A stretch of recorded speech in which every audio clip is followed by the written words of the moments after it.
केरल की राजनीति को समझने के बाद अब ज़रूरत है तमिलनाडु की राजनीति को समझने की।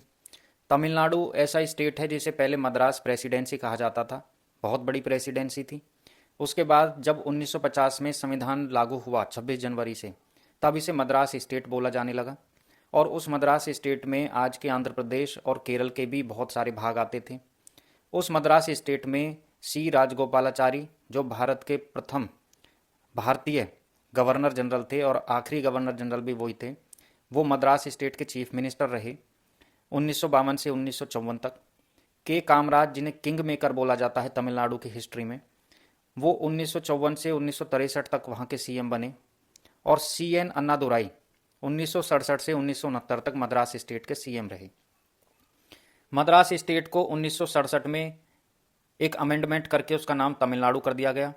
तब तक उसमें से बहुत सारे भाग जो आज के आंध्र प्रदेश और केरल के हैं वो सब निकाल दिए गए थे। जो आज का तमिलनाडु है वो 1967 में उसका नाम तमिलनाडु पड़ा। 1986 में जो लेजिस्लेटिव काउंसिल है उसका अपर हाउस, उसको हटा दिया गया। और उसके बाद से आज तक तमिलनाडु ने कई बार कोशिशें की कि लेजिस्लेटिव काउंसिल फिर से बने, लेकिन अभी तक नहीं बनी है और तमिलनाडु अभी भी एक यूनिकैमरल लेजिस्लेचर है। शुरुआत में यहाँ कांग्रेस का दबदबा था, लेकिन 1967 के बाद से यह राज्य द्रविडियन पार्टीज डीएमके और एआईएडीएमके का गढ़ बन गया। डीएमके है द्रविड़ मुनेत्रा कजागम और एआईएडीएमके है ऑल इंडिया अन्ना द्रविड़ा मुनेत्रा कजागम। इंडियन नेशनल कांग्रेस आज़ादी से लेकर 1967 तक सत्ता में रही।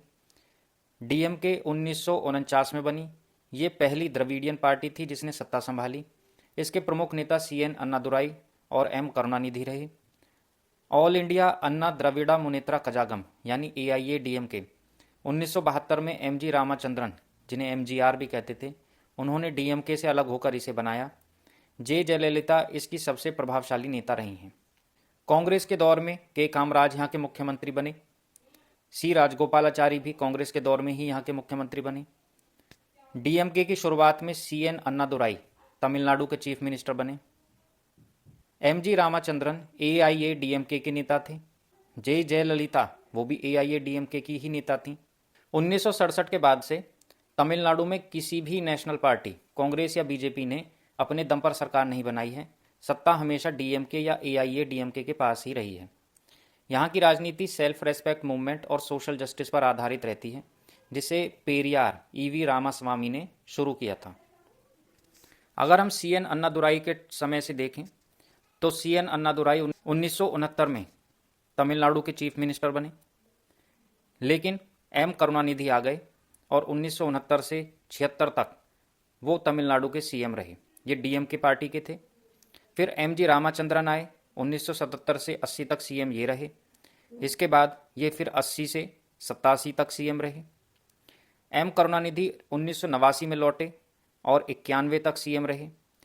जयललिता पहली बार 1991 में सीएम बनी और 96 तक रहीं। फिर करुणानिधि आए 96 में, 2001 तक वो सीएम रहे।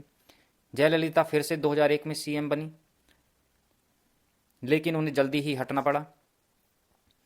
उनके स्थान पर फिर ओ पनीर सेल्वम एआईएडीएमके पार्टी के ही थे। उन्होंने कुछ समय के लिए सत्ता संभाली। जयललिता 2002 में फिर पूरे कार्यकाल के लिए 2006 तक वो सीएम रहीं। करुणानिधि फिर 2006 से 2011 तक सीएम रहे और जयललिता फिर 2011 से 2014 तक सीएम रही। जब वो हटती थीं तो पनीर सेल्वम बीच में आते थे कार्यकारी सीएम के तौर पे। जयललिता फिर 2015 से 16 तक फिर सीएम रहीं और फिर उनकी डेथ हो गई। फिर एआईएडीएमके के एडापड्डी के पलानीस्वामी 2017 से 21 तक सीएम रहे और अब डीएमके के एम के स्टालिन 2021 से सत्ता में हैं। बीजेपी और कांग्रेस यहाँ पर अपने दम पर नहीं आ पा रही हैं और बीजेपी को यहाँ पर अपनी उपस्थिति बढ़ाने के लिए उसे काफ़ी मेहनत करनी पड़ रही है। देखते हैं इस बार के चुनाव में बीजेपी कितना अच्छा प्रदर्शन करेगी।